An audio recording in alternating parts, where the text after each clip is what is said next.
ଆଜିର ଭିଡ଼ିଓରେ ଆମେ ତୃତୀୟ ଶ୍ରେଣୀ ସରସ୍ୱତୀ ଗଣିତମାଳାର ପୃଷ୍ଠା 124ର 1 ନମ୍ବର ଓ 2 ନମ୍ବରଟିକୁ କରିବା। 1 ନମ୍ବରରେ ପ୍ରଶ୍ନ ଦେଲା, ଗୋଟିଏ ସମବାହୁ ତ୍ରିଭୁଜର ପ୍ରତ୍ୟେକ ବାହୁର ଦୈର୍ଘ୍ୟ 8 ସେମି, ତାର ପରିସୀମା କେତେ? କେଉଁ ତ୍ରିଭୁଜ ଦେଲା ଆମକୁ? ନା ସମବାହୁ ତ୍ରିଭୁଜ, ପ୍ରତ୍ୟେକ ବାହୁର ଦୈର୍ଘ୍ୟ 8, ପରିସୀମା କେତେ? ତାହେଲେ ବାହୁର ଦୈର୍ଘ୍ୟ 1 ନମ୍ବର କରିବା। ସମବାହୁ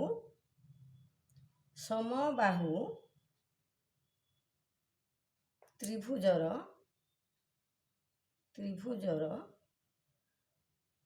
ବାହୁ ବା ପ୍ରତ୍ୟେକ ବାହୁର ଦୈର୍ଘ୍ୟ କେତେ ଦେଲା? ନା 8 ସେମି ହେଲା, 8 ସେମି। ତାହେଲେ ସେଇ ସମବାହୁ ତ୍ରିଭୁଜର ପରିସୀମା କିପରି କାଢ଼ିବା? ନା 3 ବାହୁର ସମଷ୍ଟି, ଯେହେତୁ ସମବାହୁ ତ୍ରିଭୁଜ ଅଛି ତାକୁ ଆମେ ଲେଖିବା କ'ଣ? ନା ସେଇ ସମବାହୁ ତ୍ରିଭୁଜର ପରିସୀମା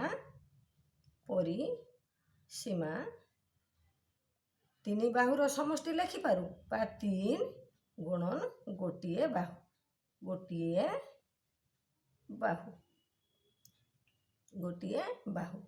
ହେଲା, ଗୋଟିଏ ବାହୁ। ତାହେଲେ କେତେ ହେଲା ଆମର?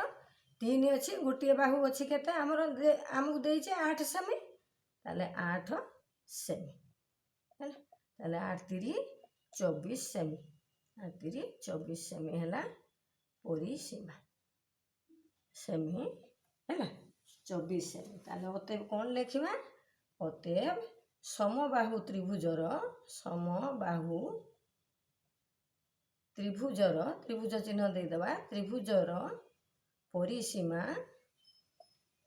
24 ସେମି। କେବଳ ସୂତ୍ର ପକେଇକି ଆମେ ଆକୁ କରିଯିବା ହେଲା ଉତ୍ତର।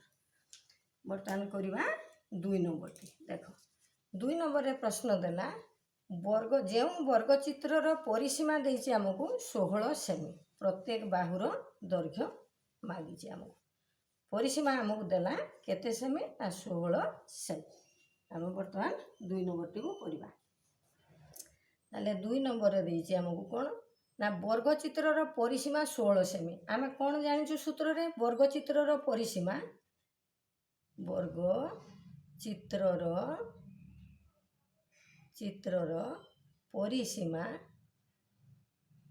ପରିସୀମା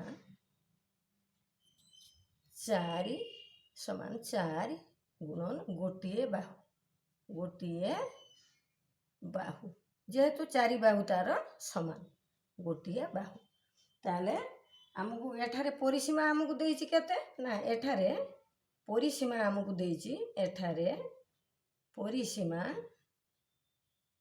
ପରିସୀମା ଦେଇଛି 16 ସେମି, 16 ସେମି ଆମକୁ ଦେଲା, ଆମକୁ 16 ସେମି। ତାହେଲେ ଆମେ ପରିସୀମାର ସୂତ୍ର ଏଠି ଲେଖିବା। ତାହେଲେ କ'ଣ ଲେଖିବା? ନା ବର୍ଗଚିତ୍ରର ପରିସୀମା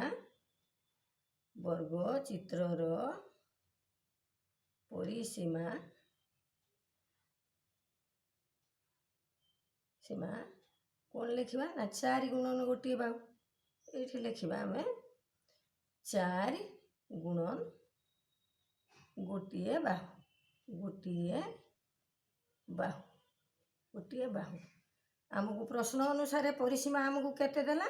16 ସେମି। ସମାନ ଲେଖିଦେବା 16 ସେମି।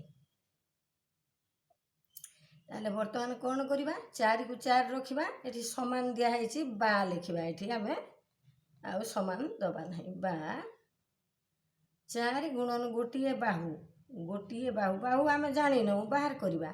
ଗୋଟିଏ ବାହୁ ଦେଲା କେତେ ଆମକୁ? ନା 16 ସେମି। ଖାଲି ବାହୁ ବାହାର କରିବା। ତାହେଲେ କ'ଣ କରିବା?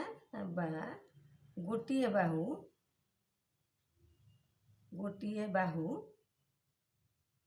କ'ଣ କରିବା? ନା 16 ସେମି, 4 ଅଛି ଏପଟର ଗୁଣନ, କେବଳ ଗୋଟିଏ ବାହୁ କାଢ଼ିଲେ 4କୁ ଆର ପଟକୁ ନେଇଯିବା, गुणन अच्छे आम ताकू 16 रे हरी दबा 4 ताले केते हला 4 जोड़ 16 4 सेमी ताले आम कौन पाइलु ना वर्ग क्षेत्र कौन देछि वर्ग चित्र रे हला तार बाहु केते अतएव वर्ग चित्रर प्रत्येक बाहु गोटे बाहु बाहरिला 4 तार सबु बाहु जेहेतु से समान सबु बाहु गुड़िक समान वर्ग चित्रर प्रत्येक बाहु